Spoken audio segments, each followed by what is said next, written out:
Oh, yeah! You know what time it is. That's right, it's time for the Eddie and Webby Podcast! Yo, I'ma bust out some theme song action for you. Check it out. The Eddie and Webby Show is fun for all. We drink craft beer and mostly talk about pickleball. So if you didn't know, now you know. 'Cause it's time for the Eddie and Webby Show. On today's episode, Eddie and Webby watch their favorite Saved by the Bell episodes. This is the Eddie and Webby Podcast. You know what? I don't care what you say. I have a good feeling about this. Oh, hey, how's it going? This is Webby, not Eddie. And I'm Eddie, and this is our 85th podcast. Oh, yeah, episode number 85. I cannot believe we're at 85 already. It feels like only yesterday we started. What song was that, Right? Webby? I've heard it before. I don't know what it's called. From but- Saved by the Bell, yeah. come on. Oh, man, I feel horrible. I can't believe Yeah. I couldn't think of that. Let's start over. Let's start the podcast over. It feels okay. Anyway, this is episode number 85. I can't believe it. We're almost going on 3 years too since our first episode, which I think is Wow. unbelievable too. Yeah, can you believe that?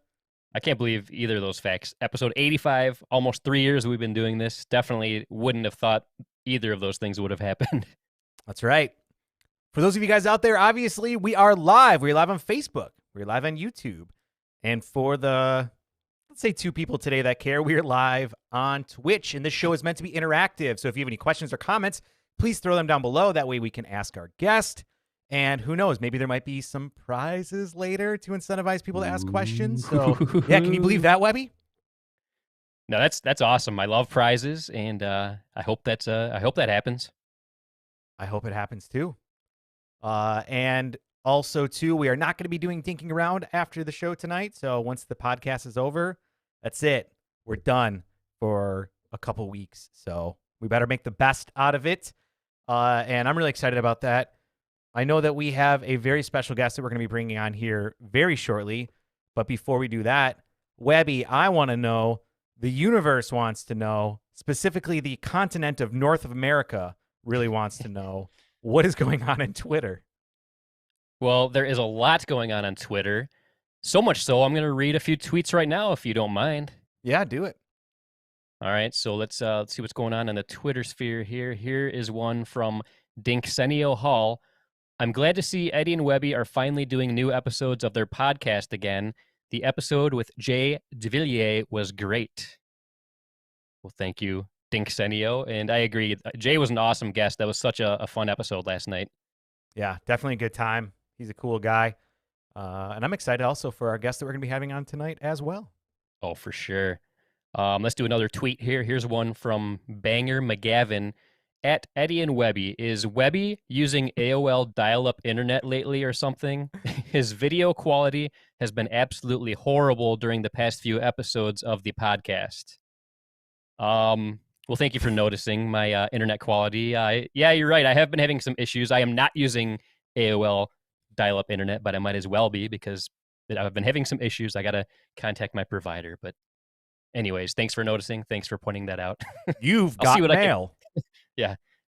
Welcome. But yeah, I'll see what I can do, Banger. I'll try to get that fixed very soon. Let's do one more tweet here. Here's one from Steve Correal. I feel like it's been forever since you guys did an Eddie versus Webby match. Did Webby finally realize he can't beat Eddie and give up? Come on. Never. I will never give up. I will never give up. No? Okay. No, I did not realize that. It's the last 7 times have been a fluke. I will prove to you all the next time we play that I am the better man on the pickleball court. You know what? I mean, as I kind of mentioned yesterday, I haven't been, my health's been a little off the last couple of weeks, and I haven't played in literally 15 days. So right now, if you were here, it would be your best chance to beat me. All right, so I need to book some flights. I need to, as soon as I get my vaccine, I'm going to get the vaccine, and the first thing I'm going to do is head down to Florida and then beat your butt on the pickleball court. I'll take advantage of you not feeling well. Yeah, well, cool. Good Good Twitter comments. Yeah, that's it. That's it for the Twitter sphere for today. Thank you, everybody. Keep them coming. Well, good. Well, great Twitter comments. If you guys ever want to tweet us, you can at Eddie and Webby. And I don't know about you, Webby, but do you think it's time we bring our guest on? I do. I definitely think it's time. Today's guest is extremely passionate about helping people all over the world become better pickleball players. In addition to coaching, he is known for doing high-level commentary for some of the biggest pro pickleball tournaments in the sport. He hosts a pickleball podcast. He has a pickleball-focused YouTube channel, and he is also the founder of Third Shot Sports. Ladies and gentlemen, please welcome to the show, coming to us all the way from Canada, Mark Renneson. How's it going, sir? Hey, guys. Hey, Webby. How's it going? Eddie, good to see you, too. I'm glad to be here. I've got a golden retriever running around at my feet. I got little kids upstairs in the bath getting ready to get out of it, dogs knocking things over. This is like a perfect time for a podcast. I'm so pumped to be here. Nice. And I feel like we've been talking about having you on the show for years now, so I'm glad it finally happened. Sorry to interrupt you, but I just realized something. Hold on. All right. Not sure what's going on here. There we go. Hold on. There Mark has added just want to make sure. I just want to make sure I fit in, especially after Jay was on last night. Jay is like such a great guest to have. I was like, God, I got to do something, right, to keep up with these guys. I don't know. Maybe I'm gonna have to make Saved by the Bell references, or I mean, I don't know. Like the pressure is on, so I'm ready now. Nice. I love it. I do got to admit though, Jay was a great guest, so you've got big shoes to fill following that act. So I don't know. I don't envy you. That's for sure. I'm telling you, it's the accent. It'll get you every time. Nice. Now, before we really get into things, I don't know about you, but I'm very thirsty. I can't even begin to talk tonight without getting something to wetten my palate with. So, Eddie, what are you going to be sipping on tonight? Well, as I mentioned, I'm still not 100% health-wise here, so I'm going to be having another one of my craft ginger beers, which I've really started to enjoy. It's made with fresh ginger, with real sugar, none of that poison that they call high fructose corn syrup from Reed's, and I'm enjoying it. Extra ginger, too, so it's good for settling the stomach. I'll be sipping on that this evening. Very nice. Yeah, I'm a big fan of that. I love their ginger beer. I've had a lot of different ginger beers over the years, and I think they make some of the best. But yeah, what I'm going to be drinking, it's something from our friends at New Belgium Brewing, and they actually sent us a lot of beer because they're very, very kind and generous to us. But this is something that I went out and purchased because I recently saw something on social media about it. It just sounded so delicious. I needed to find it, so I did find it, and it's called Dominga Mimosa Sour. And I mean, I love mimosas. I love sour beer, so I feel like you can't go wrong with a mimosa sour. So that is what I will be trying tonight. I'm excited to try it. And you love the Dominga, right? Yeah. And you love the Dominga. Right. Love the Dominga. You got your sour, you got your mimosa, you got your Dominga. God, Webby's in the zone tonight. That's right. So what about you, Mark? Are you going to be sipping on anything this evening? Oh, yeah, of course. I've got to wet my whistle. So, like, normally if we're on the pickleball court, coaching, playing, our friends at Jigsaw Health are very involved with that. But tonight, with you guys sitting down, I thought we'd do something a little bit different. Tonight we've got Octopus Wants to Fight. Now, nice. tell me this is not the best-looking beer can that you've ever seen. This is from Great Lakes Brewery, which comes from there you go. Comes from Etobicoke, which is just outside of Toronto. It's sort of like a city within Toronto, the greater Toronto area. And Octopus Wants to Fight. It's an IPA. It's like super strong. It felt appropriate for this Nice. kind of setting tonight. So not only, I don't know if you guys, I haven't watched every one of the 85 Eddie and Webby shows. Do you guys talk a lot about glassware on the show? Like, I know you talk a lot about beer, but do you talk a lot about glassware? Because I got a special glass. It's not even a glass. What would you call it? Chalice almost. A Stein. Yeah. And this was a gift from my father-in-law. They were in Germany a few years ago, pre-COVID. And what's cool about it, right, you see this little guy here. Do you guys know, I will give you 1 million Third Shot Sports bonus points if you know what originally this whole doohickey was for. Oh, why do you have the lid? Know. I don't. Do you You're know? Not going to get your you're not going to get your million bonus points if you don't know. I thought it was that I wouldn't get roofied in the bar, but I don't know. These are the pre-coaster days. Yeah, exactly.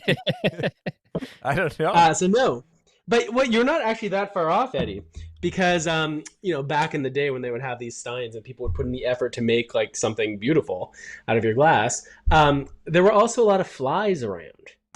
And so what this would be is this would make sure that the flies, I'm sure you guys have experienced, you're like having a great beer, you're talking to your friends, next thing you look down at your pint glass and there's like a mosquito that has like decided to land in there, or a fly or something.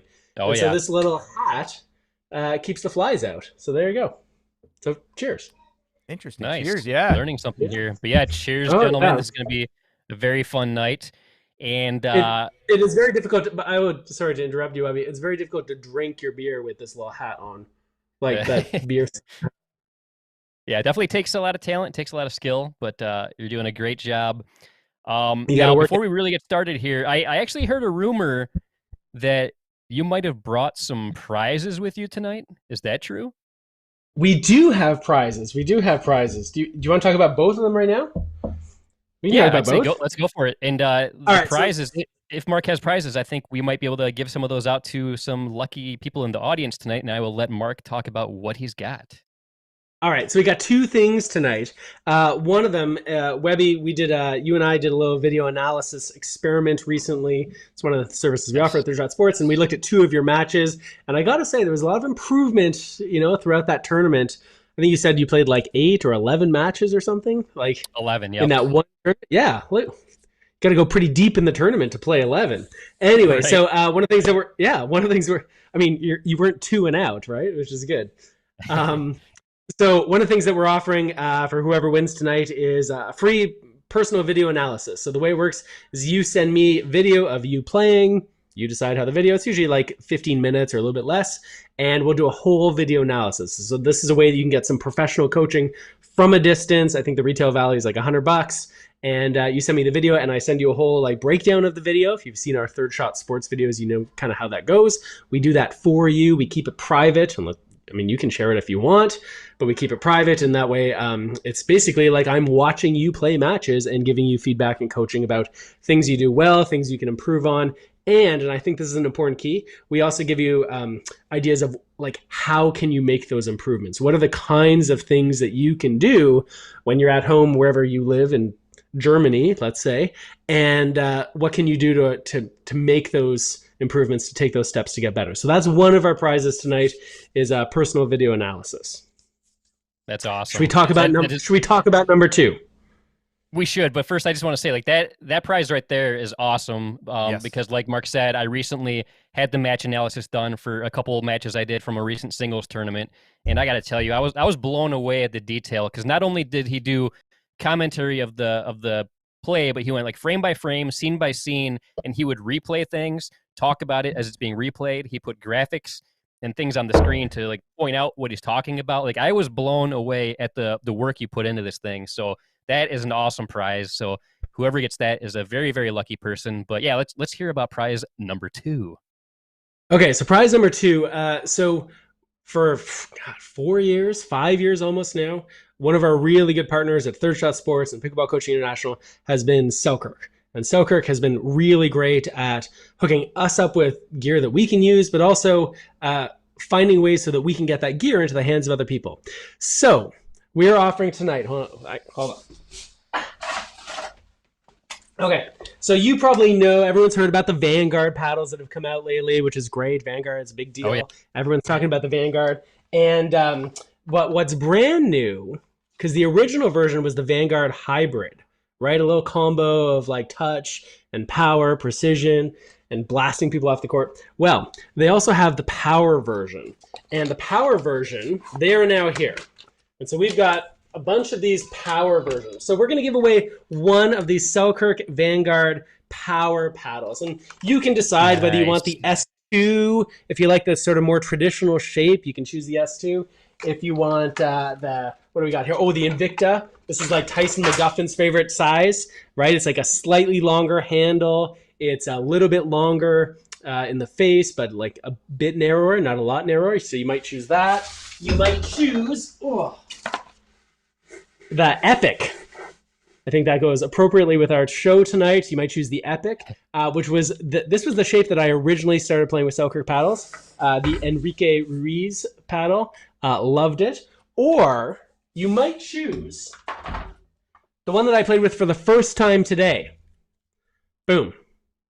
The Mach 6 Vanguard. So I had been loving the Mach 6 Lindsay Newman signature paddle, and that was the hybrid version. And this is the power version. And what's cool about these guys, as well as having a bit more power, look how thin they are compared to the other Vanguards or the other amp paddles you've seen. These ones are like really thin. And so I loved both the power and the feel. The grips are like super sticky and nice. So we're going to give away the Selkirk Vanguard Power paddle of the winner's choice. Whichever one they want, we'll send it to you. Wow. That is awesome. Mark brought the big guns tonight. Man, this is awesome. So Eddie, let's get you back on the screen. I told you, coming up after Jay, you got to bring the big guns. Got to come big, go home, right? Oh, he brought it. Mark brought it. So Eddie, please tell everyone, how can they be eligible to win these amazing prizes? Well, we found yesterday that we have a really good strategy, and that is if you guys provide what I consider to be one of the best questions or comments for our guest tonight, I'm going to be picking the top 2, and that's who we're going to be giving the prizes to.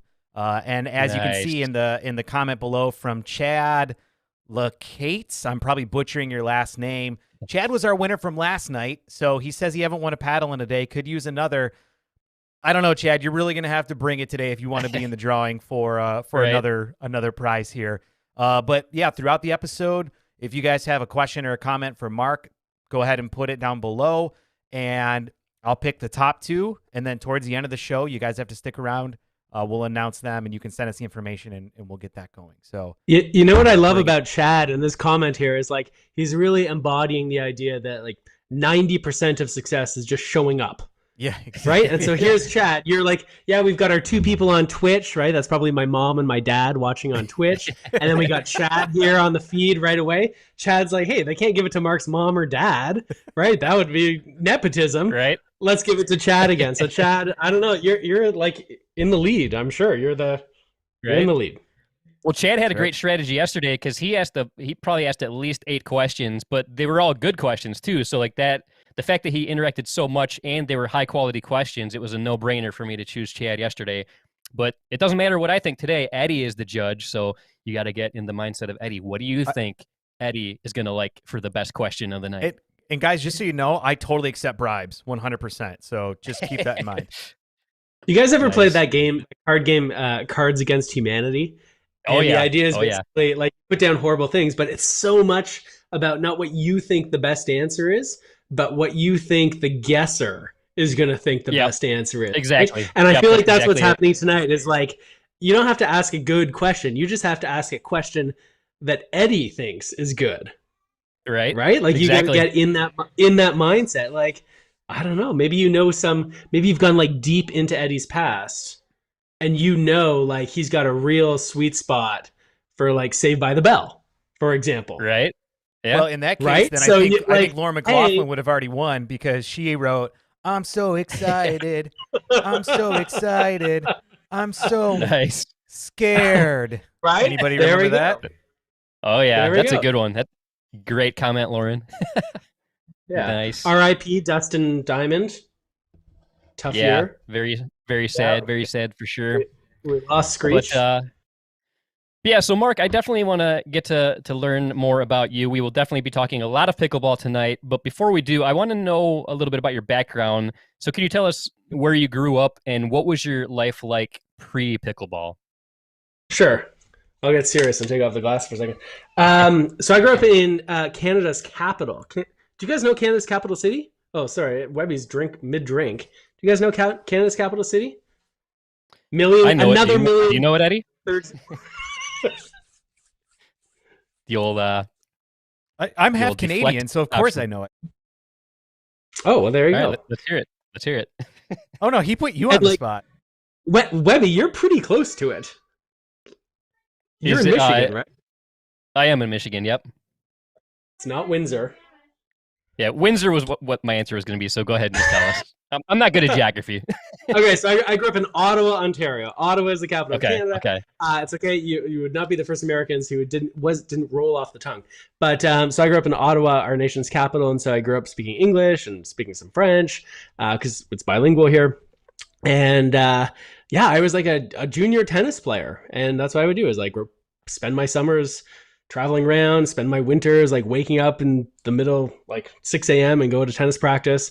And anyway, this like tennis career was around when I was 17, probably, where I realized I was like more into coaching tennis than I was into playing tennis. And so I would still go and work with the coach who I'd been working with quite a lot, except instead of him teaching me how to play tennis better, he would teach me how to coach. And anyway, the shorter version of this is throughout university, I played tennis. I was the captain of the University of Toronto tennis team for 5 years, and played a lot of tennis, but also coached and got to work with some really good coaches throughout all of that. Moved out to Vancouver with my, at the time, girlfriend of 6 months.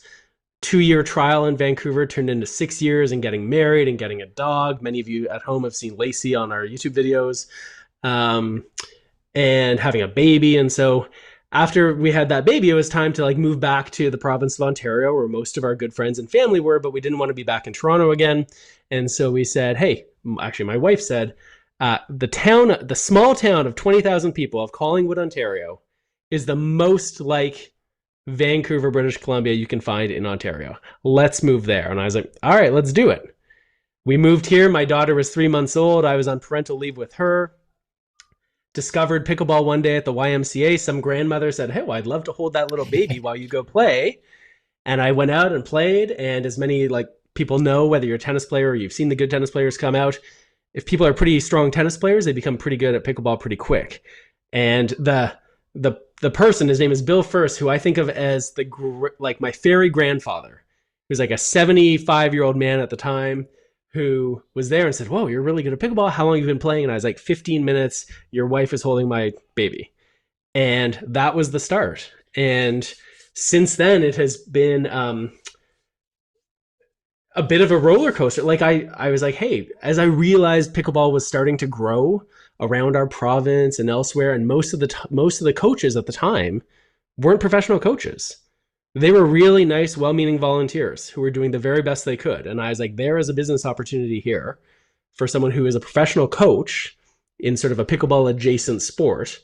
And I was like, hey, I was already running the tennis clubs here in town, and I was like, we're going to offer pickleball lessons. And offering pickleball lessons was like pulling teeth. It was like asking someone to come pay for a darts lesson. I would drive through a snowstorm to a gym I'd rented to give free lessons, and nobody would show up. Wow.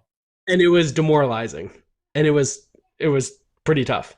And meanwhile, I'm missing my like young kid growing up, and about 6 or 8 months in, because I was making some YouTube videos at the time, I get this email from a woman. Dima Stout is her name. And she says, hey, I've seen your YouTube videos. I like what you're doing. I think my club would benefit. What would it take to get you to come to San Antonio? And that blew my mind. And it blew my wife's mind when I came and I was like, hey, someone wants me to go to Texas. And I go down to San Antonio. I was like, sure, why not? And from there were some people who were from Houston or from Dallas or from wherever that go back to their clubs and like, hey, this guy came from Canada. He was like pretty fun. Maybe we should have him come to our club. And that was really the start of all of this. And that was like 5.5 years ago. And so this really has been an accidental business. I'm supposed to be an elementary school teacher. Oh, wow. Who knew? That's awesome. Yeah. Yeah. Yeah. This crazy game of pickleball has a funny way of changing everybody's lives. Whoever, like, I feel like once it enters somebody's life, their life has changed from that moment on. Yeah. My wife would agree with you that as soon as it entered our life, like this was not at all the reality we expected to be living. Right? And yeah, I bet. So what would you say the main difference is in the pickleball scene here in the United States versus where you are in Canada? Like, do you see a big difference in the pickleball scene, or is it pretty similar nowadays, or what would you say about that? Yeah, so pre-COVID, I feel like there's like the before times and the after times. Right. Yeah. Pre-COVID, about I think it was 87% of our business came from the States. And so I would travel to the US and I would coach down there. I would do the broadcast commentary. It was something that's evolved. And one of the reasons that I would spend that time, I got a visa to work there and all that, would be because the travel is much easier. Canada, like, we are geographically larger than the US, and we have 1/10 of the population, right? So you guys have 350 million or whatever it is now. We're at like 36 million. And so it was beneficial to go down because the population is so much bigger, it was much easier to travel and coach, right? From one place to another. You go to St. Paul, then you go to Minneapolis, you go to, right? Like, it was just geographically easier. So that's a difference here. Getting paid in US dollars compared to Canadian dollars. I heard today US dollars worth $1.20 in Canada, which is nice.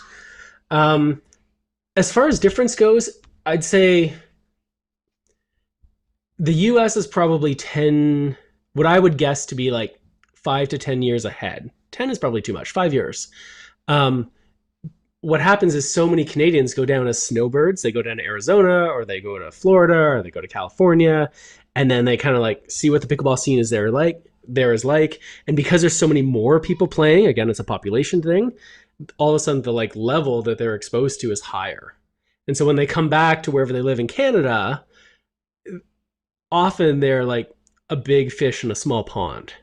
And so because of that, in part because of the geographical challenges, like to travel a lot, like it costs more, it takes more time to get good games, but also just the population size. Skill level wise, I think Canada's probably sort of 5 years behind, like on average. But we're seeing the same kind of growth that you see in the US, right? Where, developers are building the pickleball courts first and then building the houses around it. Or we're seeing tennis courts that are underused, either getting shared lines or being resurfaced altogether and becoming pickleball courts. Like, we're seeing that kind of thing in Canada, but because we have 10% of your population, it's just on a much smaller scale. Gotcha. All right. Very interesting stuff there. Now we're gonna get to. We got a bunch of questions coming in from social media here. But before we get to those, we're gonna do one of my favorite segments of the show, and that is pros asking pros questions. So I think we should go ahead and get right into that. And this first one comes from fellow Canadian Steve Deakin. Hey Mark, what's going on? I got a 2-part question for you. Number one, what's the best tip that you could give somebody that's new to the game? And in my opinion, the most important question, I want to know, what product do you put in your hair? It's absolutely impeccable. Well, Mr. Deakin, you know what?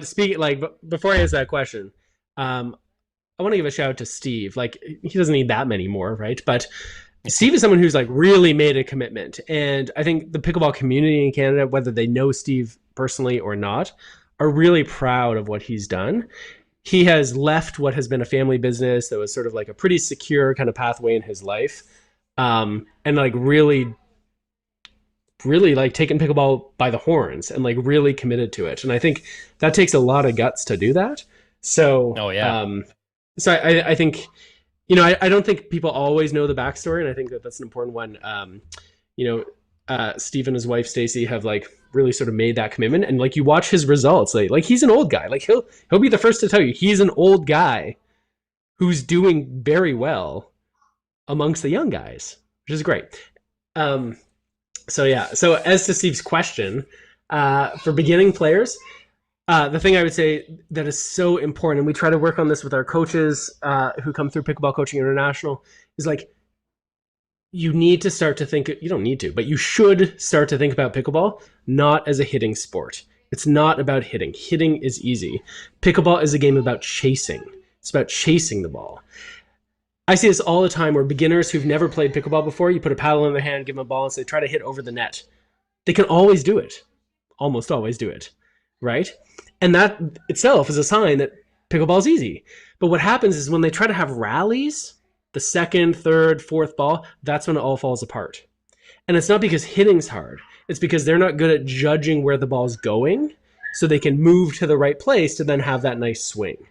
And so my advice to any beginning pickleball players or people who are working with beginning pickleball players is like, think about pickleball as a chasing sport where your job is to chase the ball wherever your opponents are hitting it. And they're usually trying to hit it away from you and make it hard for you to chase it. Practice chasing the ball and getting to that perfect spot. Think about that rather than about hitting, and your life will be much, much better. Nice. And then Steve's more important question, what product do you put in your hair to... All right, so I have gone this whole last year where we've had like a lot of COVID restrictions or no haircuts. I went a whole year where it was like my wife cutting my hair in the kitchen, like taking turns with me and the kids, or you have like, you know, you have a couple octopus wants to fight and you decide when you're in the bathroom brushing your teeth, like this is the time for a little trim on the side. Like that has been my last year. And so last week I went and got a real haircut. So it's a little bit shorter now.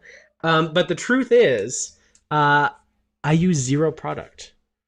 For my whole life, I've never wanted any product because I was always like sweating. I was like playing sports or coaching sports or riding my bike somewhere. And I was like, that'll be gross and greasy. I didn't like it. Honestly, I like the one time I went somewhere, they put stuff in my hair. I made a mental note to like always tell the stylist before you do, like, please don't put anything else in it.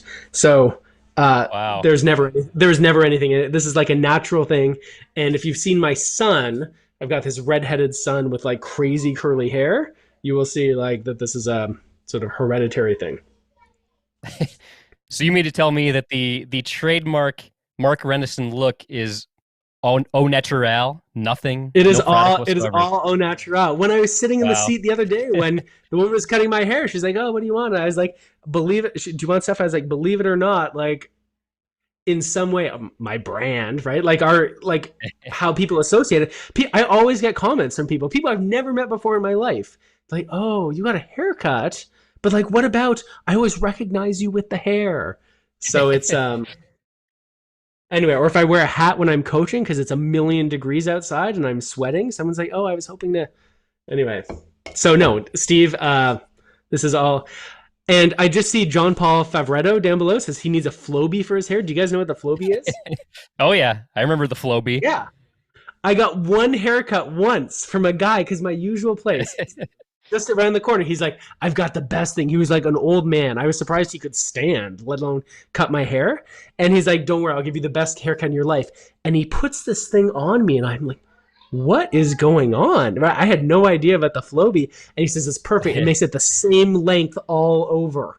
It's perfect. It's always, and I was like, I'm pretty sure haircuts aren't like, unless you're shaving your head or buzzing it or whatever, I'm pretty sure they're not all supposed to be the same length. Right. Yeah. I don't know. Do you guys cut your hair like the same length in every single part? I don't know. Nope. Actually, I've been cutting my own, like once COVID hit, I have been cutting my own hair, and I don't even know why, but I had a professional hair trimmer already, and I always told myself, like, I bet I could do what the hairstylists do to my hair, because I do the same thing every time. I tell them to do a number 2 guard on the sides and the back, and a number 4 for the top. So because of COVID, I was like, you know what? I'm going to do it. I'm going to try it myself. And to be honest, it hasn't been turning out that bad. Like I'm definitely going to go back and get like real haircuts once I feel better doing so. But for now, like I feel like I can do just fine on my own. Yeah. Well, I had this period where, I late at night or whatever, I was like, just low trim, but I would never like dare to do the back, right? Because I couldn't actually see the back. And I was like, okay, this seems too much, but I could always do like a little bit on the front or the top, and I could always do the sides. And what I discovered was that I like ended up just giving myself a mullet. And so the back was actually really long. You guys have mullets, right? In the States? Oh yeah. That's yeah. And so, anyway, so I mentioned to someone, I sent a picture to them, and they're like, oh, well, like lucky for you, mullets are in right now. And so there you go. But we're back to like the pre-mullet right now. Very nice. Yeah. So that was a great question from a couple of great questions from Steve Deakin there. This next question comes from our very good friend Irina Terashenko. Hi Mark, I hope you're still enjoying your Canadian winter. I'm here in Fresno, California. It's very sunny, and I have two up-and-coming pros here with me that I want to introduce, Calvin Song and Presley. And my first question is, what inspired you to become a commentator, and how much of a factor was Ron Burgundy on your professional career?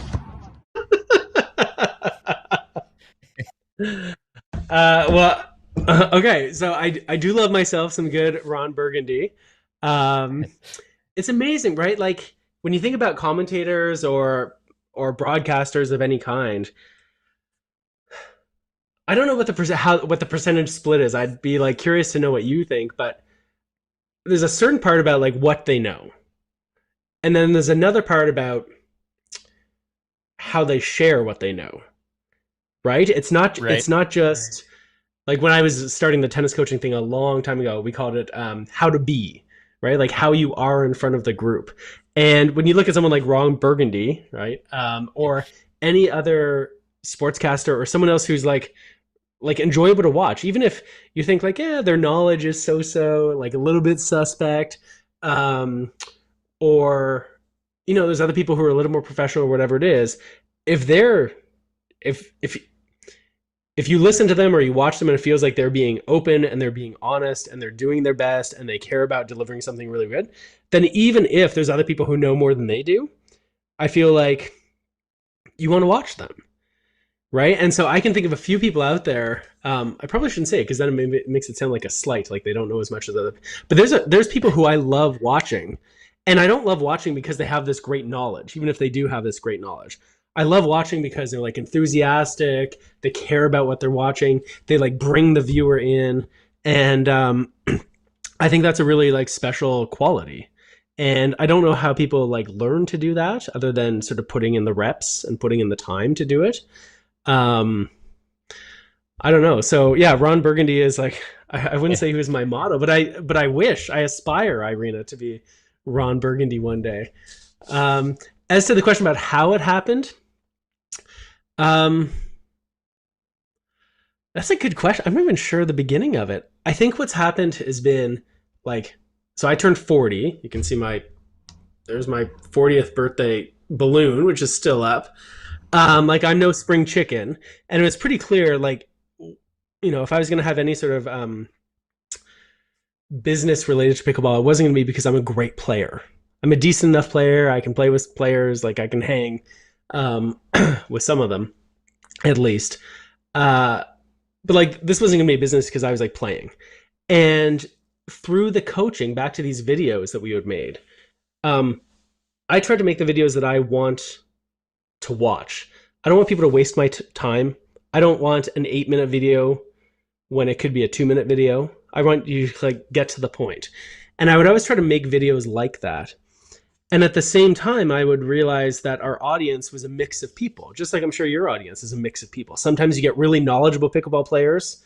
Sometimes you get people who are brand new to the sport. You might even get people who just like stumble upon this and like, what the hell is pickleball?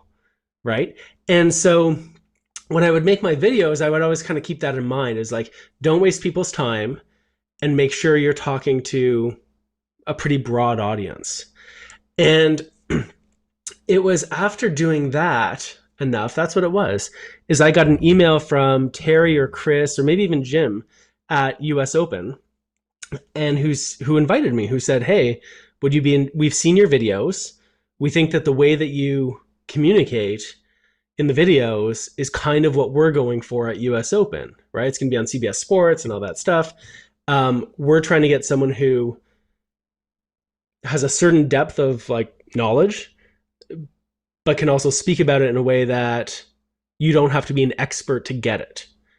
And because I had, back to this whole idea of reps, like I don't actually think I'm especially good at it, other than the fact that I've put in a lot of reps. We've got now, I don't know, 250 videos. Not even to mention the stuff we do at PCI. So let's say 350 videos. I've put in enough reps now that we can generally make it pretty succinct, pretty useful, at least some of the time, and respect the fact that there's like a diversity within our audience. And so it all started with US Open. And the feedback was good, and so that kind of continued, and then that turned into other opportunities like at nationals or PPA or whatever it might be. So I promise this whole business was accidental. I wasn't trying to be a pickleball coach. I wasn't trying to be a broadcaster or a commentator or like whatever else we're doing now. This is just our attitude has always been like, do the very best you can and trust that it will be rewarded in some way. And that's sort of where we are. Nice. And I got to tell you, I am a huge fan of your commentary. I love the way that you do it. And Eddie and I, we know from experience, commentary is not easy. Like, it is not an easy thing to do. I don't even think that Eddie and I are really that great at it. I mean, Eddie's good. I definitely don't think I'm good at it. But people like you, like the true professionals, I mean, I love the dynamic that you bring, because not only do you call what's happening, but you also try to educate at the same time. And I feel like you've mastered like the art of knowing when to talk and do the educational stuff and when to let the shots play out. Because a lot of times there's some people that just talk a little too much, especially about like what's not, like, talk about things that aren't going on with the game. Like they'll go get on side conversations or tangents about other things other than what's going on. And I know you've done some posts on social media kind of breaking down like what makes a good commentator, which, I mean, it's all relative based on, I mean, one person might think one person's a great commentator, another person might think that person's a horrible commentator. So it's tough. You got to know your audience, but I definitely feel like you are one of the best. Just like Ian Moss says right here, Mark is one of the best in the business by far. Oh, give that guy the paddle. Agree. Oh, come on, Ian. You're just trying to win. You're just trying to win a prize. Yeah, do you even feel that way? Like, no, I'm just kidding. He's like, secretly, I hate that Renneson guy. No. So I mean, you're generous with your comments. I think you're right. One, that different people like different kinds of things. There are some people who really like someone who actually like calls it literally as they see it. Oh, Kovalova hits his forehand dink. Oh, Jardim returns it with a backhand, cross court, and who are like saying what they're seeing. And some people like that, I think. I find that approach works really well on radio, where I need them. I need the commentator to tell me what they're seeing because I can't see it. Right. What I try to do, and I wrote about this, I think it was called Calling a Match and Walking a Tightrope or something like this. It's one of our articles on thirdshotsports.com, where I talked a little bit about the challenge of it. And one is like anything, especially when you bring other people into the booth. I try to do this a lot because I love hearing other voices and experts or pro players or whoever it might be. Whenever they do something well, like that's on them, right? They are shining, and your job is to make them shine or like provide the opportunity for them to shine. Just like no different than when you're hosting a podcast, right? Like you want your guests to shine.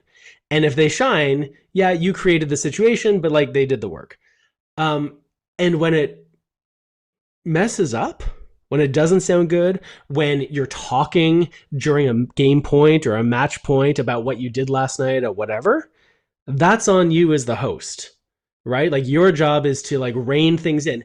And the expectation for me is when someone comes in, like my job is to help them. And if they don't have a lot of experience doing it, I remember once Lindsay Newman, I don't think she'd mind me saying this.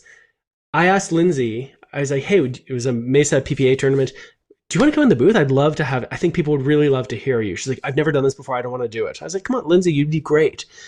And in a situation like that, where someone has no experience, especially when they're like reluctant to do it, if they screw up, that's not their screw up. That's yours, right? That's your booth. You run the show, and your job is to like create the conditions where they can shine. And sometimes that means setting them up. And you guys know this really well. It means setting them up well so they can like answer a question, that only they could answer or whatever it might be.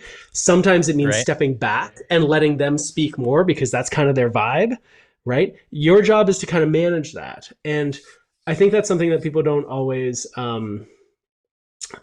understand about the role of like when you're in the booth. And I do think that if you're in the booth by yourself, which, often I am, then your job is to let the play in front of you shine, right? Like when Ben and Matt or Kyle or Simone, like pick your favorite players, are out there playing, like I should barely be noticed, right? I maybe like provide insights so that people at home can see the game in a different way. They can watch the game. They can notice something they didn't notice before, but not because it's like, oh, Mark Renneson's so smart, but because like you give them this little bit of a tidbit, and then Ben or Riley or Tyson or whoever it is can go out and like do their magic, and then the viewer at home is like, oh, look what I can see. And so it's a little bit, I think, like referees, in sports. Like, the referee has done their job when you haven't noticed them. And I feel that way a little bit about commentators. It's like, if you're noticing the commentator because they're talking at the wrong time, they're talking about the wrong thing, they're talking about themselves, they're talking about like whatever. I think that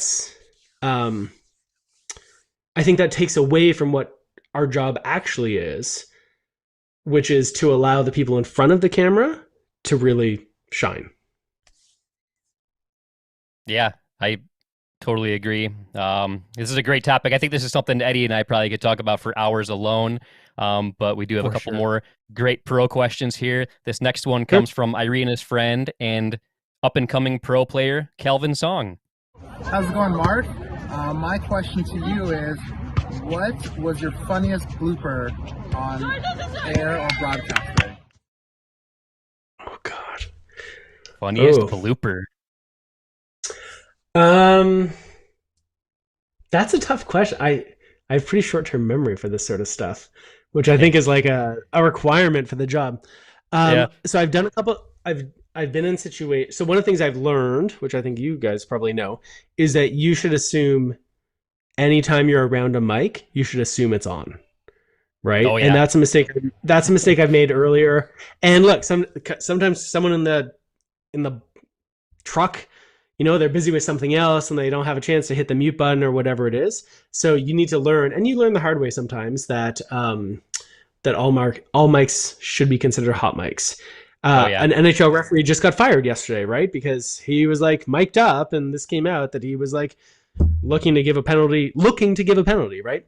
So I've definitely said some things. I wouldn't say they're too bad, but like they're not that professional, right? If someone hears you like just chatting with your buddy about this match and how one team for sure is going to blow out the other team, right? Like I've talked about that before.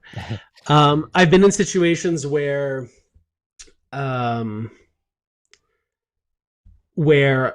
I had in the booth who was great. They were doing their job. They were generous with their time. And we also sometimes pay attention to the social media that's coming in, the Facebook comments or whatever.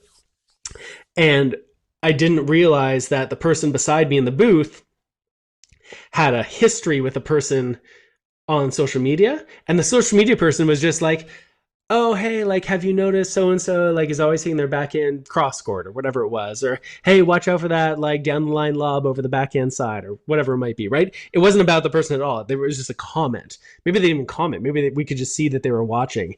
And then I said to the person beside me, I was like, oh, hey, so-and-so is on. And I learned after the fact that person in the booth and so-and-so on social media, who, even though they weren't having interactions and I just kind of forced it because I thought it was good, actually had like a lot of personal stuff going on between the two of them, right? Which is something that like there's no way like, how would I have known that? Right. You try to interact with your like viewers, but I don't know. I'm trying to think if there's like anything.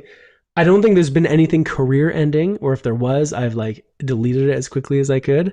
Or we're like you guys on Twitch where you have 2 viewers and like no one sees it anyway. Maybe it's like that. But no, I'm pretty quick with that delete button. Okay.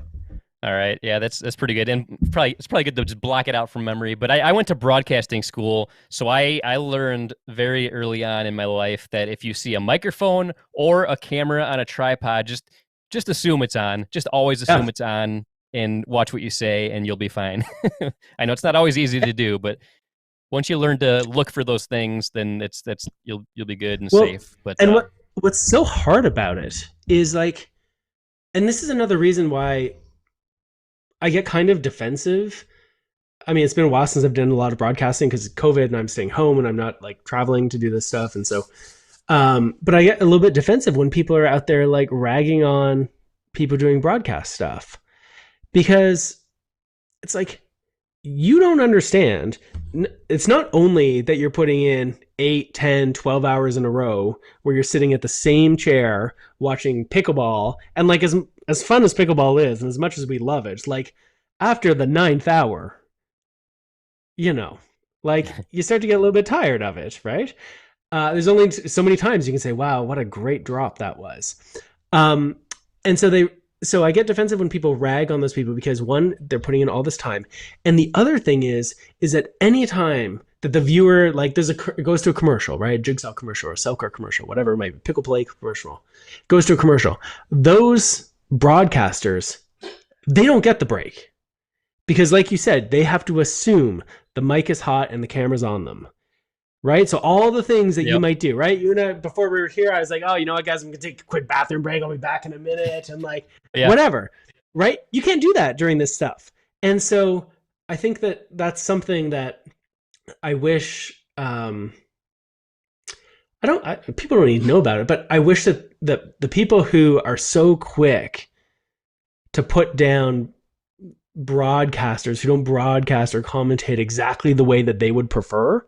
I'm not talking about myself, like, you know, whatever, but like there's other people doing it out there and I see it.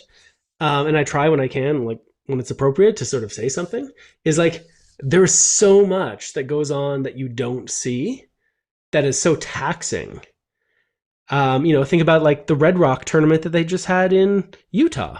They had snow, they had rain, they had sleet. The broadcasters weren't just sitting at their hotel, like hanging out. They had to be ready to go whenever the matches were ready to go. And that is like physically tired, like draining. It's mentally draining. And you can never really be yourself when you're at the venue. That's tough. Oh, for sure. Yeah, I agree 100%. Eddie and I have talked about this numerous times. Like when we see some of these comments of people that complain about like what's being covered or things that are being said and like how things are being done, or like they'll say, oh, can you move your setup to this other court over here real quick? And it's like people just don't understand all the work and hard and like everything that goes into it. And there's so many times on social media where I want to like start typing like, oh, I hate you for saying this, but like I try not to get too upset and emotional about it. But well, unless like you can't take it personally. Right? Because like it's not really about you. Like you think, okay, they really want to watch pickleball. They want to watch their friend. They want to watch the other match. They don't want to watch this warm up. But it comes out of ignorance, right? And like, oh, there's Lauren, right? Lauren knows. Like they literally just don't know what goes in to make all of that happen, and that's okay, right? They don't need to know what goes on. And so you need to be a little bit like water off a duck's back about it. And you guys are, you're pros. By the way, I love watching when you guys do the broadcast. And you need to just not, and in some ways that's sort of an argument for not paying attention to the social media feed.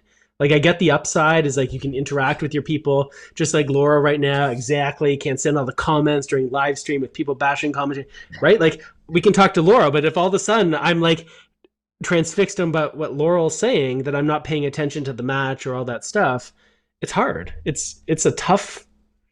You don't see the professional broadcasters in other sports also managing their own social media at the same time. Yep. And just to add something to that, Mark, like I think you said it so well. There's this lack of gratitude that I think that shines through when a lot of these people are bringing up some of these kind of nasty comments during the production.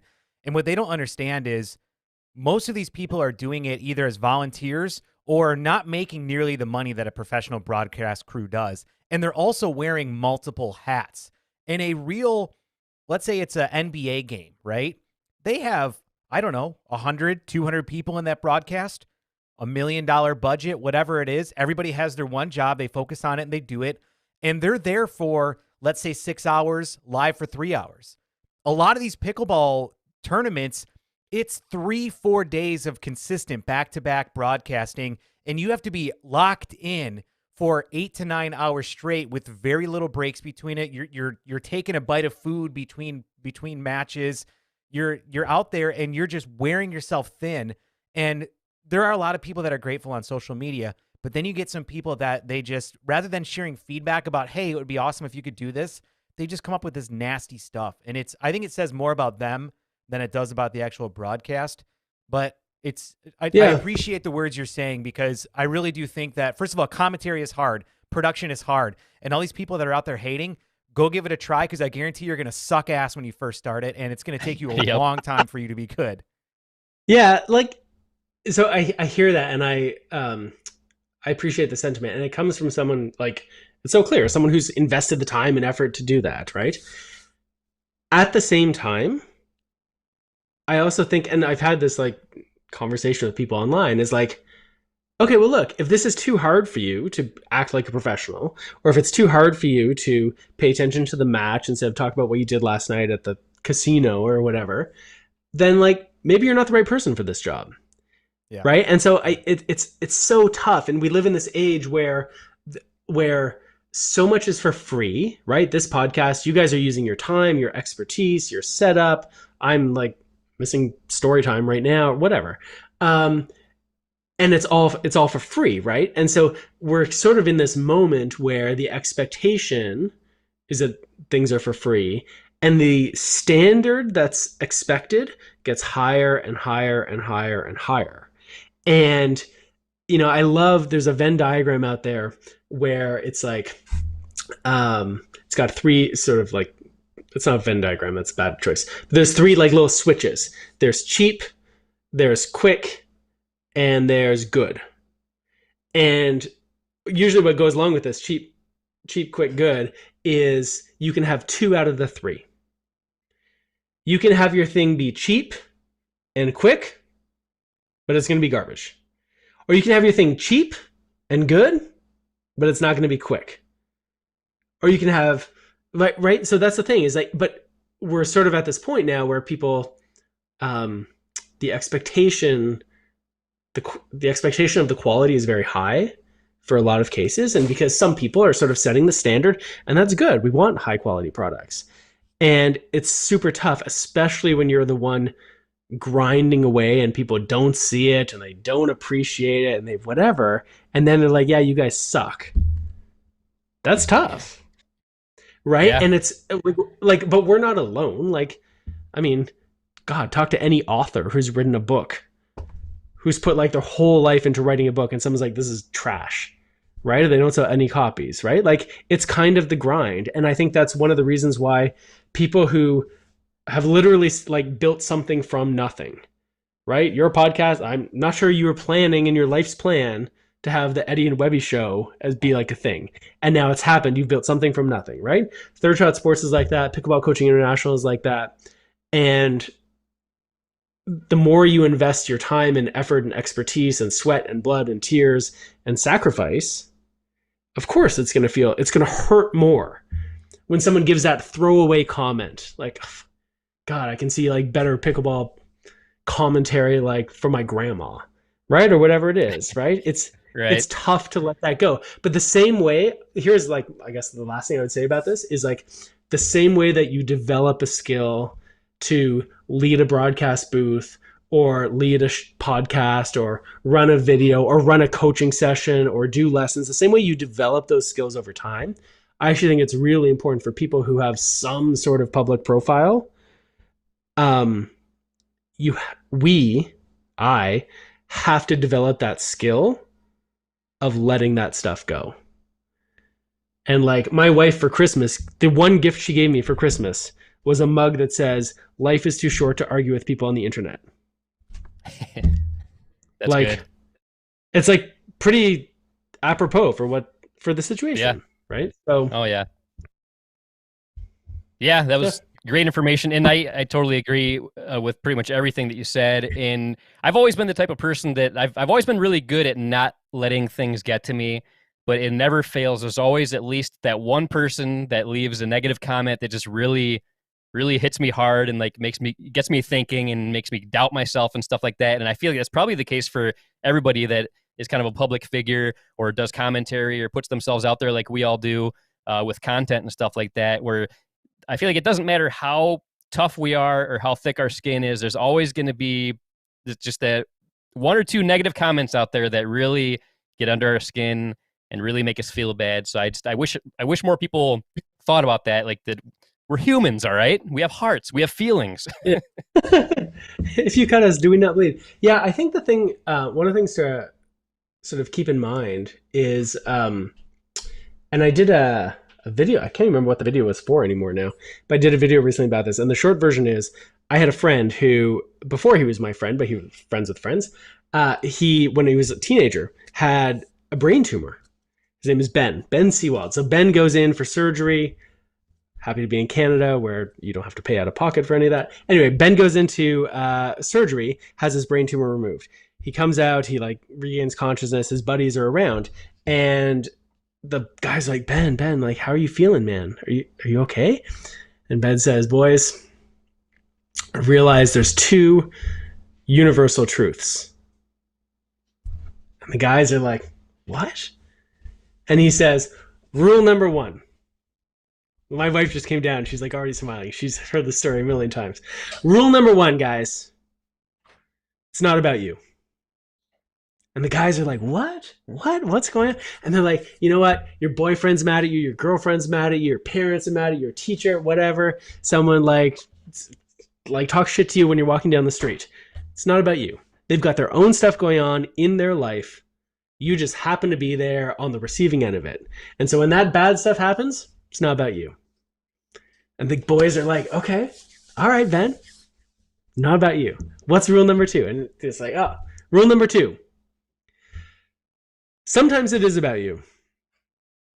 But rule number two is that it doesn't matter as much as you think it does. In the grand scheme of things, like whatever you're upset about, whatever is like making you mad, whatever comment you read on the internet, that does not matter. And this is the guy who just had a brain tumor removed. So if anyone knows about like things, right? And so this was like, God, the first time I heard this from my buddies was like 20 years ago. And it stuck with me so clearly. And the trick about rule number one and rule number two, right? It's not about you. It doesn't matter as much as you think it does. The trick is letting people in your circle know about these rules. Because when you're all pissed off because someone made a mean comment or said something to you, or you didn't get the job you wanted, or whatever it is, right? You get a bad review from your pickleball coaching certification program. It feels so big, and it's like in your face. You lose perspective. And the trick is to have people around you, like my wife right now, who right now, she can, like, if something's happening, she can come down and she can just go like this. And I know what she's saying is like rule number two. And you need people around you to like shake you out of that lack of perspective to understand that, oh, whatever's happening is like actually isn't that big a deal. And so I guess that's one thing, you know, if there's one thing we take away from this show tonight, God, it's got serious all of a sudden, is that like mostly when those people, those trolls, like you described perfectly a troll, right? Those trolls, when they're doing that stuff, it's not because of you. It's not because they don't like your commentary or whatever. It's because like they've got their own shit that they're dealing with, right? And they're not dealing with it very well, or the way they're dealing with it is like putting it out on people who they don't even know, right? Or maybe they do have a legitimate complaint. Maybe your podcast is garbage. Maybe my broadcast is like way too much about me than about the mat. Who knows, right? But grand scheme of things, that's like a pretty minor complaint. Yeah. And the fact that this guy who I don't even know is like, oh, Mark Renneson, I'm never going to listen. My mute button is getting worn out every time Renneson speaks. Okay. like that's, you know, my kids are happy and healthy, and I don't need to worry about that guy with his mute button. Anyway, that's a Ben Seawald out of his brain. Ben's still like doing well. But that is one of the things I've been happy to learn from a group of friends. Nice. I love that. That's awesome. Those are very, very wise words to live by. I like that. I'll definitely be keeping that in the back of my mind. That's for sure. Man, I can't believe it's already been over an hour. So we're gonna get to all the we're going to get to Eddie's favorite questions from the audience very soon. We just have one more pro question, and then we're going to get right to the questions from the audience. This last question comes from somebody very loved in the pickleball world, and that is the one and only Melissa McCurley. Hey, Mark, it's always a pleasure to work with you and to learn from you. And what I want to know is probably what many people want to know. Where are you? What have you been up to? And when are we going to see you back here in the States? Oh, so it's weird. Like, I loved hearing from Steve and Irina. Seeing Melissa it touches me in a different way. Like, Melissa and I've done a bunch of broadcasts together, and she's so good. She brings this whole perspective to the broadcast side of things I think we don't always get. And one of the things that I often forget, and at a lot of American sporting events, they do like a salute to the troops kind of thing. And it's probably a more professional way of saying that. But one of the things I always forget is that Melissa was a service member. And so when they do a salute, like, hey, if you were a service member, can you please stand up and be recognized? And like, I'm just sitting here in the booth beside Melissa and whoever, and all of a sudden she's standing up. I was like, oh, shoot, I forgot, right? That she's a veteran, which is something that not everyone knows about her. And she doesn't talk about it that often. She's so good in the booth. So to answer her question, where have I been? Yeah, so hashtag COVID, 1 year ago and a bit. So my birthday was March 15th. So March 15th, 2020, we were in Austin, Texas. It's one of the few times my family travels with me for work. We were actually there for a wedding. And this was when all the COVID stuff was starting to like happen. And the NBA games got canceled. Our prime minister said, Canadians, you need to come home now. And I spent the night before my birthday rearranging flights, basically like getting out of Austin as quickly as we could to get back home to Canada. And it's now been a full year since I've been here. I've taught 6 pickleball lessons in 12 months, which is unusual for a pickleball coach. So yeah, we're just sort of like waiting for everything to kind of calm down. We still have like our federal government still has a travel advisory against non-essential travel across like outside of Canada. Like unless it's essential travel, do not do it is the advisory. The border is still closed for people coming in from the US. Even for Canadians, and Steve Deakin, who was on here earlier, like he very well knows, if you're a Canadian who's away, when you come back into Canada, you have to do a 2-week mandatory quarantine.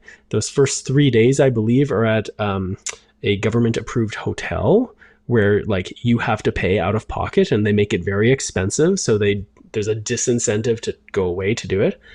So we're just trying to wait to like get everything kind of under control and safe. And I really miss it. I miss doing the broadcasts. I miss a lot coaching, because as much as you guys said like, oh, the broadcast and the commentary, like I really love that part.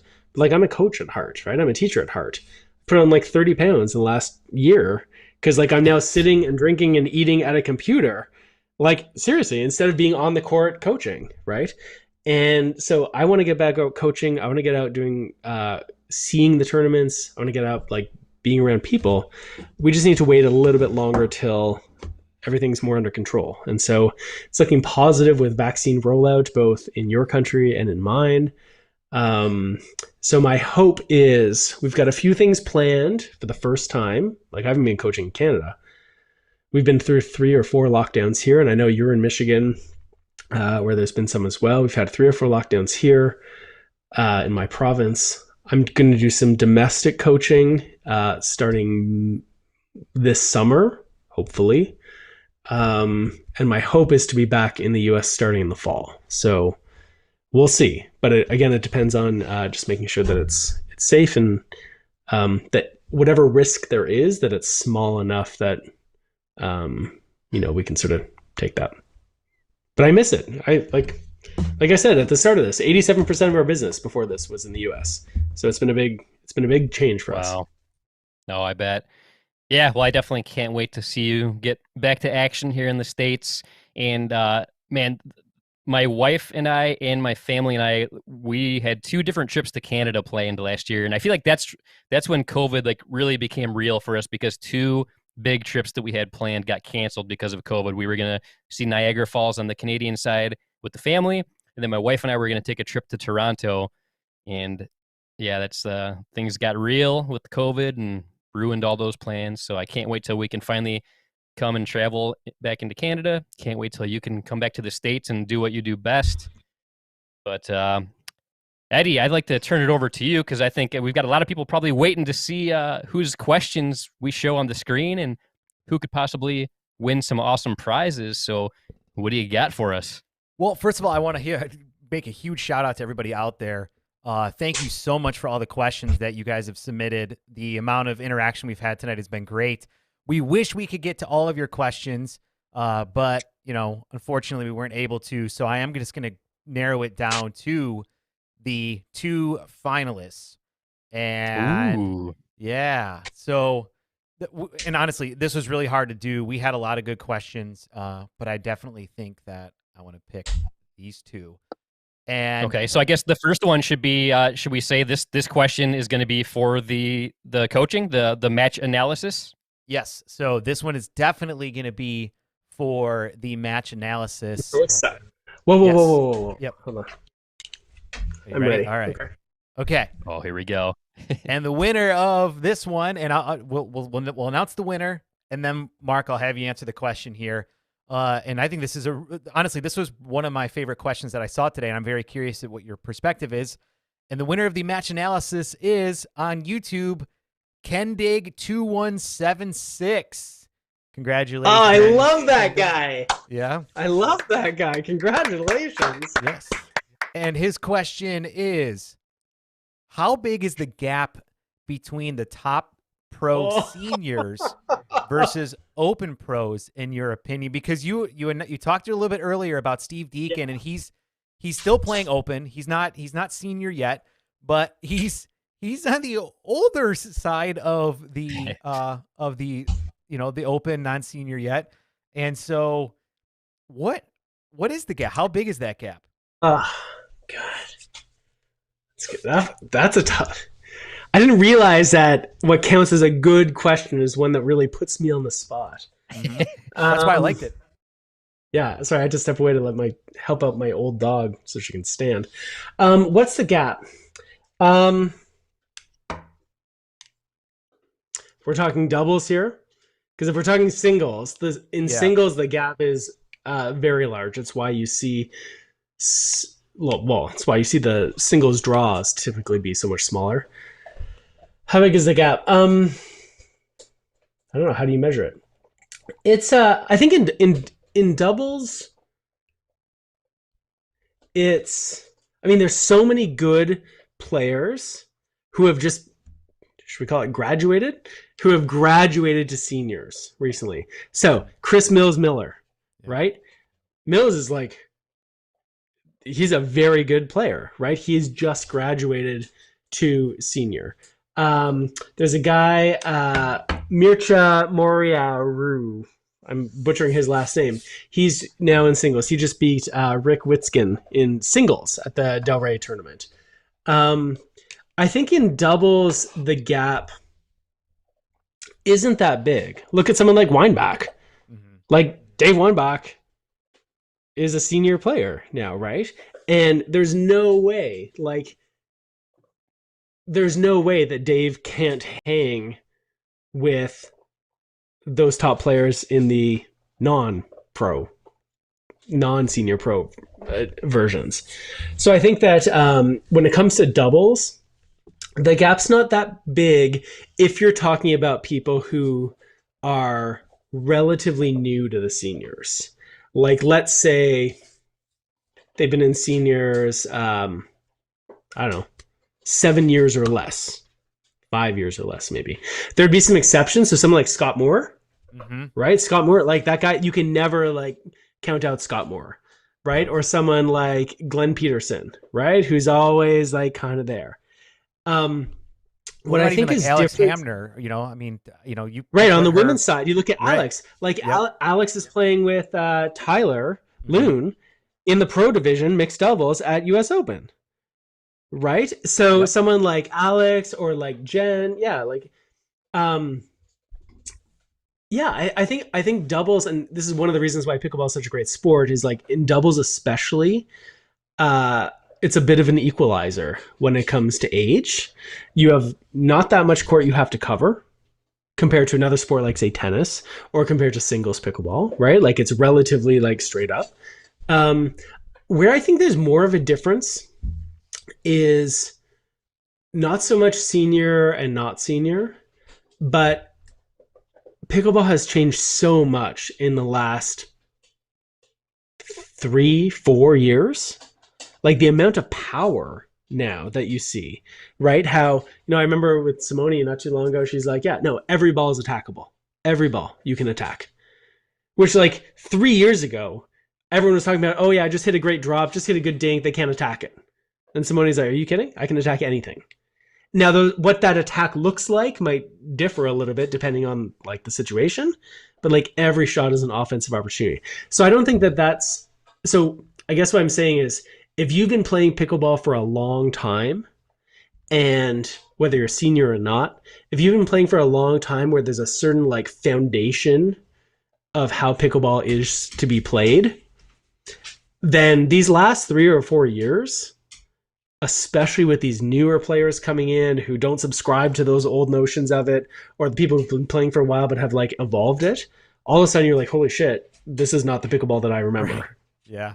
And that's not necessarily a senior pro thing. I think that probably has more to do.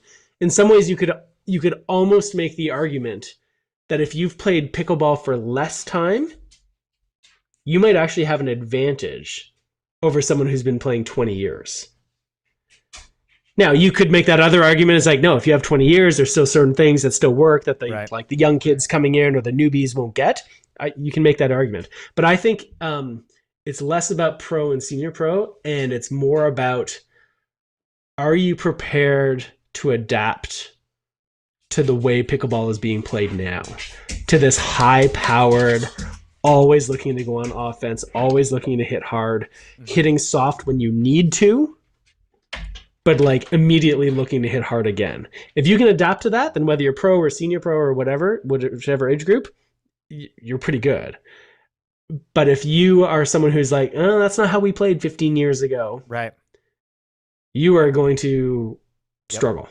Yeah, if you don't adapt to this new style, then it's gonna be challenging. Like every ball, they're just ripping at you. Yeah.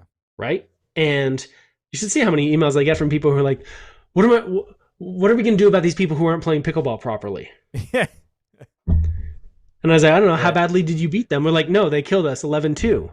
Right. I was like, okay, they're not the problem. Right. Yep. Right. 100%. And so I think it's less about age and more about adaptability. And with that comes, of course, like, God, I'm 40 now. You start to slow down, you start to like not move as well as you used to. And so like that will be a factor. But look at someone like Simone. Simone, if she's here, she'd be the first one who's like, yeah, I'm super old. I can't, like, this is such a grind every single day. I love these comments where people are like, oh, Ben Johns is like stealing Simone's balls and whatever. No. Simone's like, please, Ben, yes, please take more of those balls. Yep. Right? Because because she's also winning the singles and winning the women's doubles and all that stuff. But she's like, I cannot grind out here the way that I could 10 years ago. And yeah, like she's very happy. So I think it's less about pro and senior pro, and it's more about preparedness to adapt to this faster paced game. Okay. Great answer. Is that okay? Is that an okay question?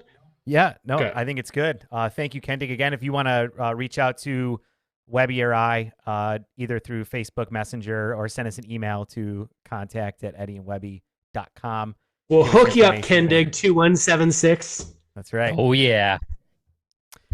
And the winner of the new Selkirk paddle, one of the many options that Mark has shown here today, is from a Facebook viewer, and that is Ross Thalen. Congratulations, Ross. Do you know Ross? No, I don't know. I don't think so. Ross sounds like a great guy, though. Well, I was doing a little Facebook stalking, and it looks like he went to Western Michigan University, which I attended, and he's not a fan of CHIPS, which is Central Michigan University, which is where Webby's wife went. So I am a fan. Yeah, of don't tell my Ross wife. from there. Don't tell my wife that. Yes. You know what's funny? I came this close to accepting offer to go play tennis and go to school at Western Michigan. Oh no, This wait, man, close. we would have been there at the same time because we we're would the have same been age. there because we're all. Look, I feel like I'm going to share this balloon with both of you guys. Oh, Right? so we're not 40 yet, so you're still significantly older than us. But That's right. Yeah. we're close to the same. Put me in the senior pro. I'm ready. That's right. But anyway, let's get to what's question Ross's here. question? Yes, and this is good because 2020, the last year has been a weird year because of COVID, and obviously in the pickleball world, it's been different depending where you live in the world. There's been different rules, different restrictions. Some area gyms are open, some weren't. Areas like down in Florida where people are outdoors mostly, the restrictions on play have been less. So it's been a year that has really, in my opinion, provided the opportunity for some people to really take advantage of their personal situation and shine in the pickleball world. And we've seen a lot of new, I don't want to say new players, but maybe players that have really shined in the last year given these circumstances. And I have a couple of my favorites, but we want to know which pro has impressed you the most this year with their improvement. With their improvement. Okay, so it's not necessarily with their play, right? This is like it's not an MVP award. It's a an MIP award, right? Most improved play. Yep. Because if you're going to say like MVP, like who's impressed you, like how do you not say Simone and Ben? Right. Right? Simone and Ben have been, like, they've been destroying it everywhere.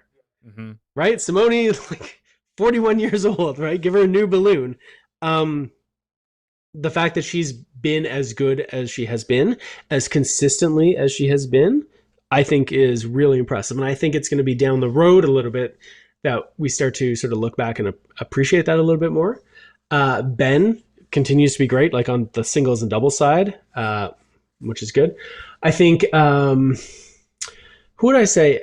A few people like come to mind.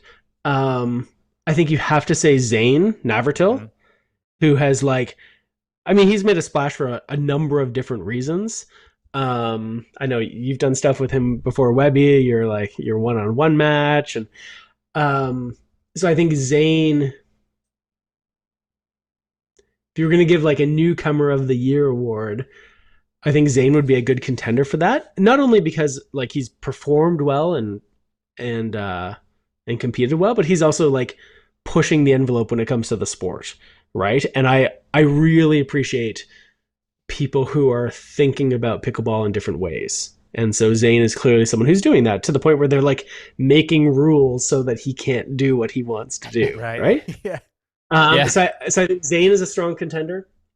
I really love watching Catherine Peronto playing.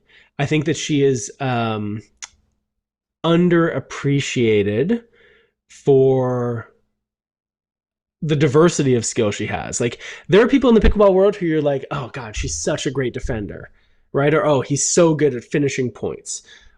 I feel like when I watch Catherine play, I'm like, okay, she defends really well, she moves really well. And then I was like, wow, those like dinks are so aggressive, like so much topspin on them. Like Catherine is someone who I would think maybe next year is maybe a year where we start to see like more consistent good results from her. I think that there's always like the big guns, like Lucy is always like so formidable out there, right? She's so tough. We talk about Steve Deakin. Like, look at Steve, who's had like great results at PPA events, at APP events. He's been good. Colin Johns, right? Like that's been interesting. And in some ways, I think he's going to get less credit than he's due because he's playing with Ben. Right. And it's so easy to say, well, yeah, you're playing with Ben Johns. Like, of course you're going to do well. Right. And I think that would be unfair to Colin because watching him play, like he's really shown himself to be like a top player, right? In his own right, not because he's plays with Ben or because he's Ben's brother or whatever. So Colin, I think, has been really impressive. I don't know. Like, I'm not sure I want to be pinned down onto one, but if I had to, I would think the choice has to be right now on the men's side, Zayn, for the different reasons we talked about. And on the women's side, if it was like person who's been most impressive, it's Simone for sure. I think improvement wise over the last 12 months, like when I've been watching Catherine, like I was like, oh, she like keeps getting better. Right. So I don't know. What do you guys think? Who do you enjoy watching? I definitely think that everybody you've named, I would totally agree with. I think what Simone's been able to do with her exercise and her physical fitness when she wasn't able to play and train as much has helped her so much to, maintain that top position because people are clawing at her to get there. Obviously, we've seen it with Catherine. A couple other names I would throw into the list there would be Dekel Bar, Leah Jansen. I think what we've seen Leah do in the last 12 months has been incredibly impressive. Lauren Stratman is another name that comes to mind. Let's see. I've really enjoyed watching them too. I remember they were at the PPA event or the APP event. Sorry, I always say the wrong one. Punta Gorda. And like I was a little bit disappointed with the final. Like the thing maybe we should have started with this. I honestly don't understand why so many of the women who play singles are so content to stay back at the baseline and grind away in singles. You never see that in the men's game. And I only bring this up because I watched that Stratman Jansen match and I charted it myself. God, I have like no life. I'm sitting here just charting matches, right? And I'm looking at like, okay, the number of times that they return serve and came in, and then what was the result? Did they win the point or have the chance to win, or did they lose? Number of times that the return serve and stayed back. And it's really like interesting to me to see how often the women seem content to stay back and like rally from the baseline, grind from the. But what's interesting about it is that like a disproportionate amount, I think with that Jansen Stratman match, it was like 2/3 of the time that the first person who came in won the point. Yeah. And so then I'm thinking, all right, like you're going to win 66% of the time when you just come in, either because you get a volley you can put away or they like get freaked out and they miss or whatever.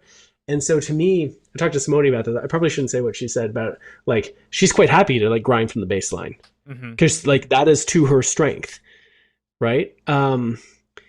Yeah. So I agree with you that Jansen is like exciting to watch and like I enjoy watching her play, and Lolo Stratman, like I like watching her play too.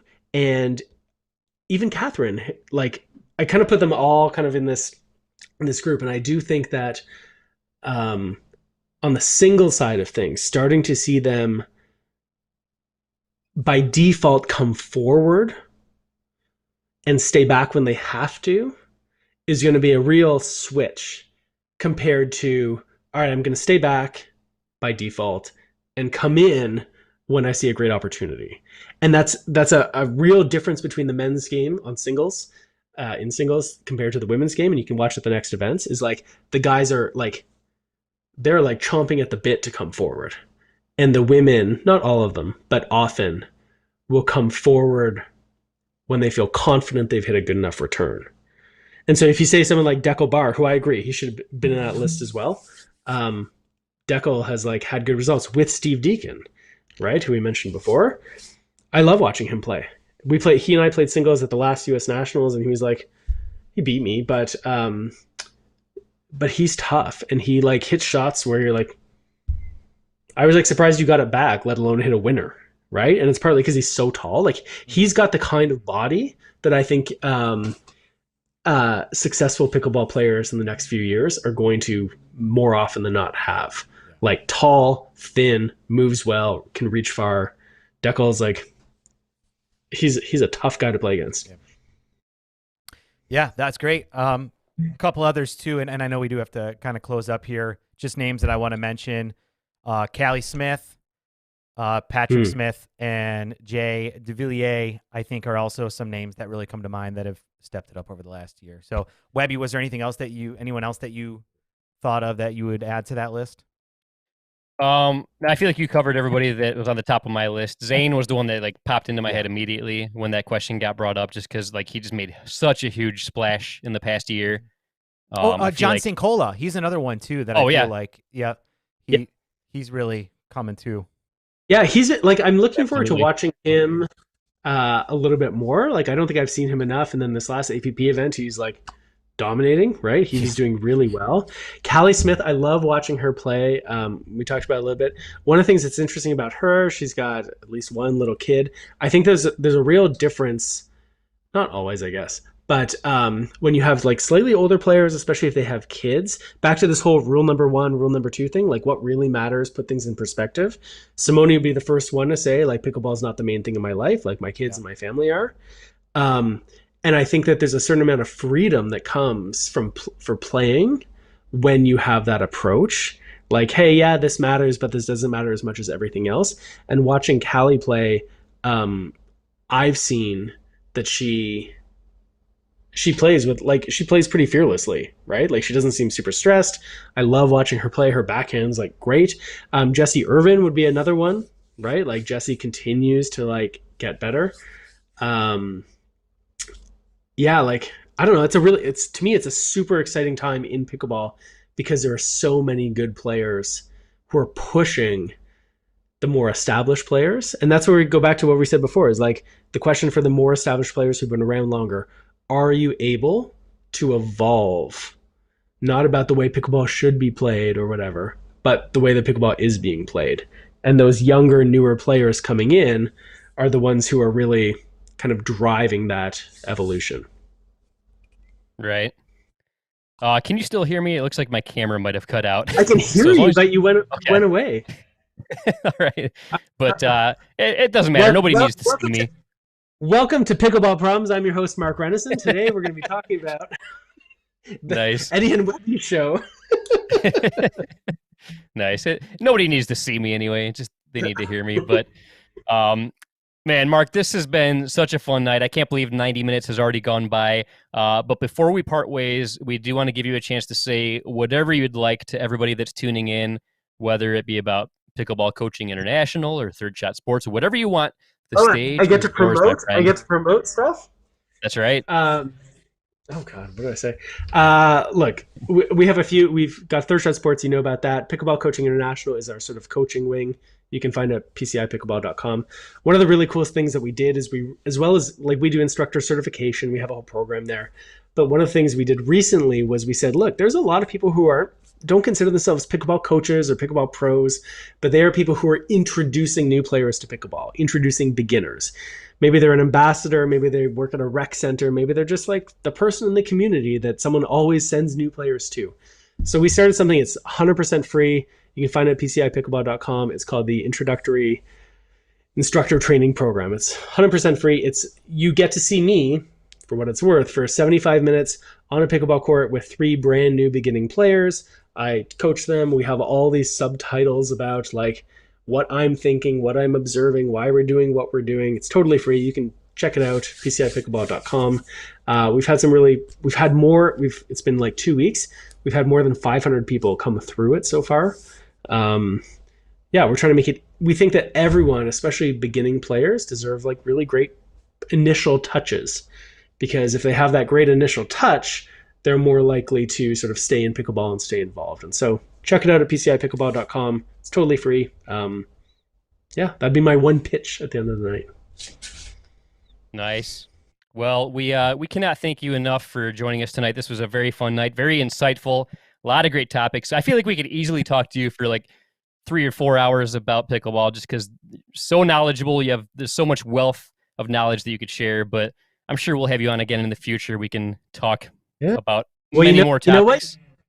You're at episode 85. You guys are so close. You'll have to save at least one more slot for me in the future. That's right. Definitely. Most definitely. But yeah, thank you very much, Mark. This has been an awesome night. Thanks for bringing those awesome prizes with you, and congratulations to everybody that won the prizes. But have yourself a great night, sir. Thanks, guys. See you later. All right. Take it easy. Uh-oh. What happened? Man, another awesome night. My camera is shot. I don't know what's going on, but we can hear you. Where are you, Eddie? Where are you at? I'm There you right are. here. What's going on? Is it? How about you two? He's just- How about you two close the show? How about you two All close right. the show? I just forget about me. I'm done. It's going to be the Eddie and Mark show for the rest of the time, Great. and you guys can close it out. That's great. Sounds good. Awesome. Well, Mark, this has been awesome. It's been incredible to have you.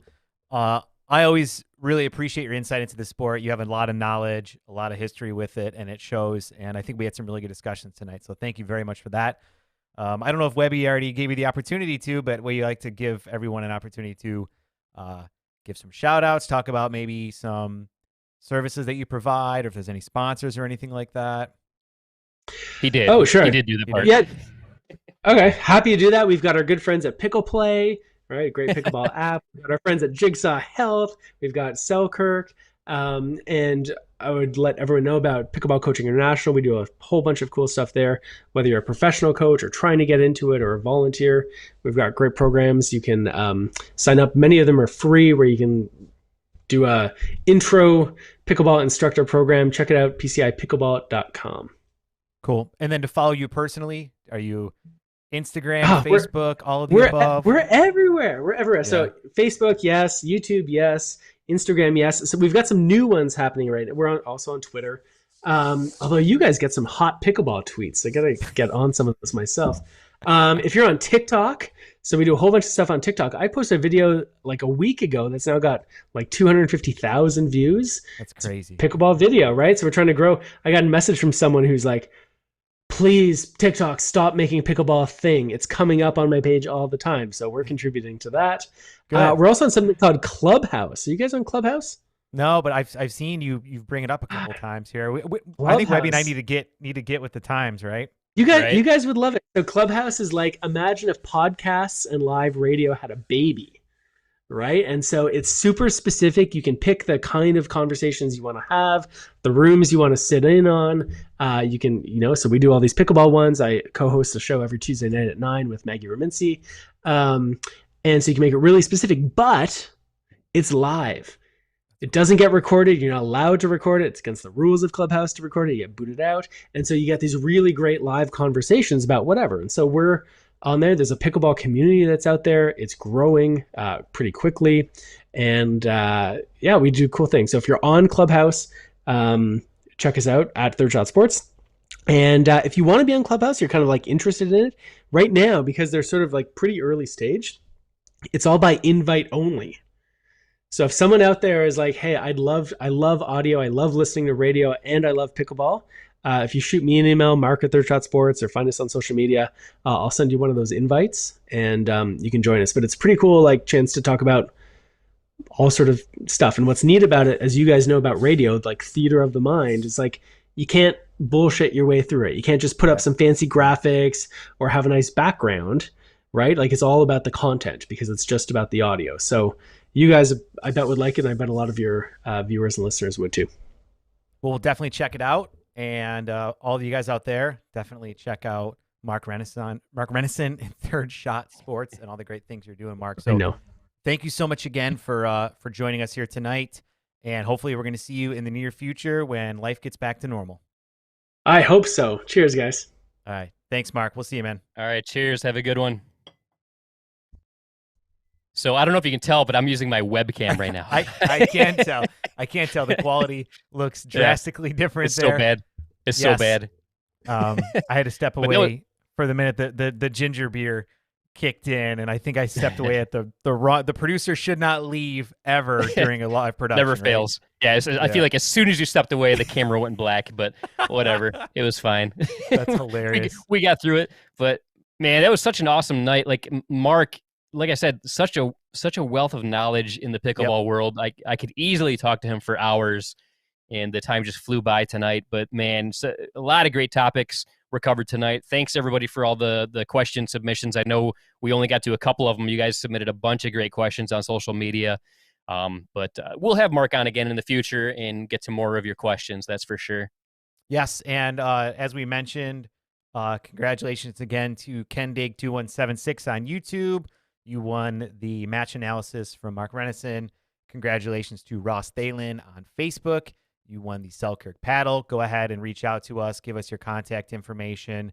You can either reach out to us on Facebook via Facebook Messenger or email contact@eddywebby.com. We'll get that information over to you. So congratulations to you guys. Webby, I like this new format. I like doing the little prize giveaways and things like that to really encourage people to comment, because we've had some great questions in the past, but I feel like we're getting so much more now with just this little contest, which I really like. Oh, for sure. Yeah, I love it. I think we should definitely keep this going. And Mark definitely, he like upped the bar. Those were 2 epic prizes that he offered today. So, man, it's if we can keep this going, this is going to be awesome. That's right. Anything else you want to cover tonight, Webby? No, I think it was another awesome show. Another very memorable one. It'll go down in Eddie and Webby history as one of the greats. I agree. This has been episode number 85. So we want to thank all 85 of you out there still listening. You know how we feel about you. We appreciate you. I'm not going to say we love you. We're in like with you. So thank you to all 85 of you guys out there. And on that note, I'm Eddie. And until next time, this is Webby, not Eddie, signing off. See ya.